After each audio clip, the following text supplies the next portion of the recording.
కాణ கிடைக்கிறது.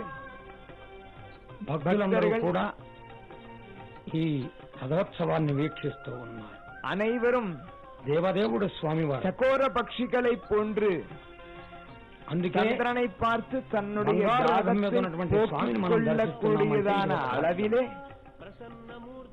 కళ్యాణాద్భుత గాత్రాయ కామితార్థప్రదాయినే శ్రీమద్ వెంకటనాథాయ శ్రీనివాసాయ మంగళం. సర్వావయవ సౌందర్య సంపదా సర్వచేతసాం సదా సమ్మోహనాయ శ్రీవేంకటముడయాన్.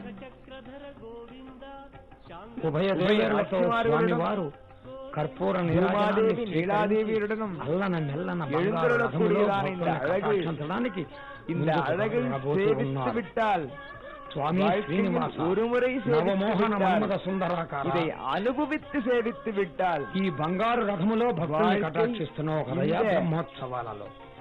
బంగారు రథమందు మంగమ్మతో గూడి நிறைவேறு. బంగారు రథమందు మంగంబతో కూడి శృంగారముప్ప ఊరేగు స్వామి. ఉడలై ஒரு தேராக வர்ணிக்கிறார்கள். చిరుదరహాసముతో సుందరమైనటువంటి రూపముతో మోహన రూపాయ శ్లోకాయ మంగళమని చెప్పినట్లుగా ఆ మంగళప్రదులైనటువంటి స్వామివారు బంగారు రథమందు మంగంబతో కూడి శృంగారముప్పంగ ఊరేగు స్వామి. విషయాంతేషు గోచరంగా అందాలు కనుపండువై ఉండ రంగారు ఆనందమదయలు వ్యాపింప సత్కృష్ణోగో పరమం మెల్లన ముందుకు కదలుతూ ఉన్నది ఆ బంగారు రమయమాన இந்த தேர் போன்று రమునహారములు సరసుగా నిరయలం ஒரு சேரா చిరమున మకుట కాంతి ధగధగన్ రసియాగ రమున కంకణ రవములు చలగగా సరహాస చంద్రిక సరంగపాణి இருப்பது யார் என்பதாக சொன்னால் நம்முடைய ஆத்மா. బంగారు రథమందు మంగంబతో కూడి శృంగారమత్తంగ ఊరేగు స్వామి. సారథ్యం విద్ది హంగుగా అందాలు కనుపండువై ఉండ రంగారు ఆనందమదయందు వ్యాపింప బంగారు రథమందు మంగంబతో కూడి శృంగారమప్పంగ அதற்கு கடிவாளம் స్వామి.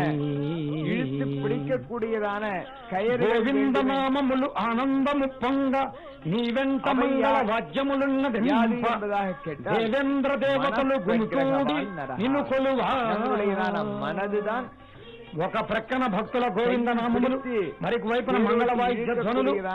దేవాది దేవుడు నీవు కాబట్టి దేవేంద్రాది దిక్పాలకులందరూ కూడా అదృశ్య రూపంలో ఉండి వారి వారికి బ్రహ్మదేవుడు ఈ బ్రహ్మోత్సవంలో ఏ కైంకర్యాన్ని కేటాయించాడో ఆ కైంకర్యాలని నిర్వహిస్తూ ఉంటే పులంగడే బంగారు రథమందు మంగంబతో కూడి శృంగారమప్పంగ ఊరేగు స్వామి.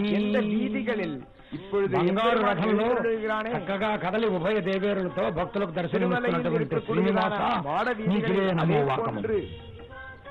ఎంత వழியிலே ఈ భూముల మీద కలిగిన సమస్త భోజనులు స్వామివారిని దర్శనం చేసుకోవడం కోసం వచ్చారా అన్నట్లుగా భక్తులతోటి తలతల మెరుస్తోంది ఈ స్వామివారు. ఒక ప్రక్కని భూదేవతో సువర్ణమయమైనటువంటి ఆభరణాలతో పుష్పాలంకారాలతో ఆహా కళ్ళకి కళ్ళు ఉన్నందుకు ఫలితమా అన్నట్లుగా స్వామివారిని దర్శనం చేసుకుంటేనే మన జన్మ తరించిందా అన్నట్లుగా స్వామి దర్శనం ఈవేళ మనకి ప్రత్యక్షమైంది. మనం ఎంత అదృష్టవంతులమయ్యా అంటే ఊర్ల వాళ్ళు ఎక్కడెక్కడ ఉన్నా సరే స్వామివారిని ఈ రథం మీద ఊరేగుతున్న స్వామివారిని చూడగలిగిన అవకాశం కల్పిస్తుంది ఇటు వైజ్ఞానిక எல்லா புலன்களாலும் எம்பெருமான் శ్రీ వెంకటేశ్వర అసలు స్వామివారి దివ్యమైన వర్చస్సును చూసే అమ్మవారు ఆ స్వామిని వరించింది. తాను హిరణ్యవర్ణ తల్లి బంగారపు తీగల మెరుపు తీగల కాంతితోటి జగద్ధగాయమానంగా మెరుపు తీగల కాంతితోటి జగద్ధగాయమానంగా శ్రీ పరాభట్టారిక స్వామివారిని ఎందుకు వరించింది? సత్వ సంపన్నుడు కనుక స్వామివారిని వరించిందిట.